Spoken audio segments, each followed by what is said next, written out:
Assalamualaikum and a very good morning. My name is Aisha Maisara binti Hamdan. My matrix number is BS2311031. So today I will be presenting about the hybridization between two species, and the species that I chose are Nile tilapia, Oreochromis niloticus, and also blue tilapia, Oreochromis aureus. Let's dig deep on the species that I chose. The first one, Oreochromis niloticus. It is a huge tilapia with a relatively small head and a deep body. The most distinctive feature is the consistent vertical stripes that run the length of the caudal fin at all life stages. The second one is Oreochromis aureus. It has lower pharyngeal jaw with a short blade. No growth of the jaws in mature fish. Caudal fin with a white pink two bright crimson distal edge but no regular dark vertical lines. So what is hybridization? It is crossing individuals within a species, sometimes called line crossing or strain crossing, or crossing individuals between distinct species, which involves the mating of genetically diverse individuals or groups. Aquaculturists utilize this breeding approach to try to create aquatic species with a desired quality. So the results of this hybridization, the first one, true hybridization. Studies shows that blue and Nile tilapia successfully hybridize, producing a male population that is skewed. Because males tend to grow quicker and are desired in farming environments, hybrids in one study generated 93% male progeny in one group and 71% in another, indicating a considerable bias towards males that is advantageous for aquaculture. Second, growth performance.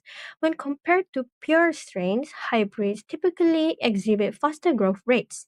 The hybrid fish perform better than their parent stocks despite consuming less feed, suggesting effective feed conversion and growth potential. And lastly, immunological response. It also seems that the hybridization improve the fish immunological response. According to studies, hybrids are more resistant to infections like Aromanas hydrophila, which is essential for preserving the health of aquaculture stocks. So every hybridization has their pros and cons. This time we will start with pros. The pros of hybridization is the first. Ay, ay, ay. In every hybridization, there are pros and cons. The first pro of the hybridization is enhanced growth rates. Hybrids often exhibit superior growth rates compared to their parent species. For instance, studies have shown that hybrids can achieve growth improvements up to 55%. Second, improved disease resistance. Hybridization can result in offspring with enhanced resistance to diseases, which is crucial for reducing mortality rates in aquaculture settings. Third one, sterile hybrids. The production of sterile hybrids can help control reproduction, thereby preventing overpopulation and stunting in aquaculture ponds. This is particularly beneficial for species. And lastly, increase flesh quality. Hybrids may offer better flesh quality, making them more appealing to consumers and enhancing market value. Next, we will go to the cons of hybridization. The first one is the illogical concerns. The introduction of non-native hybrid species can lead to ecological imbalances, including competition with native species and potential disruption of local ecosystems. Second is the genetic diversity loss.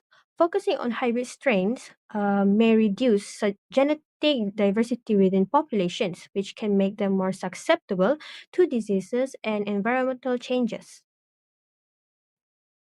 The third con is in some regions, the use of non native hybrids is controversial and may face regulatory hurdles that complicate their adoption in aquaculture species.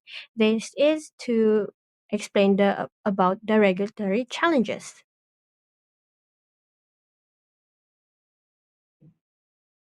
And the fourth con is market acceptance issues. Consumers may have preferences for native species over hybrids, which could impact marketability and economic viability. So now I will provide the recommendations to overcome the cons that I've just mentioned. The first one is sustainable practices. It is to reduce ecological effects. They need to put rules in place for the appropriate use of hybrids in aquaculture.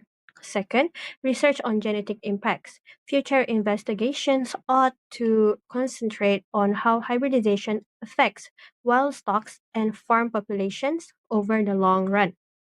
And lastly, campaigns for public awareness. Inform interested parties about the advantages and the disadvantages of hybrid tilapia in order to encourage wise choices about aquaculture procedures. Conclusion: Nile and blue tilapia hybridization offers aquaculture a number of benefits, including as faster growth rates, better disease resistance, and a desirable male skew in the progeny. However, the possible ecological dangers connected to introducing hybrids into natural ecosystems must be weighed against these advantages. Optimizing hybridization methods while protecting biodiversity requires ongoing study and observation. These are the references that I use for this video, and thank you very much.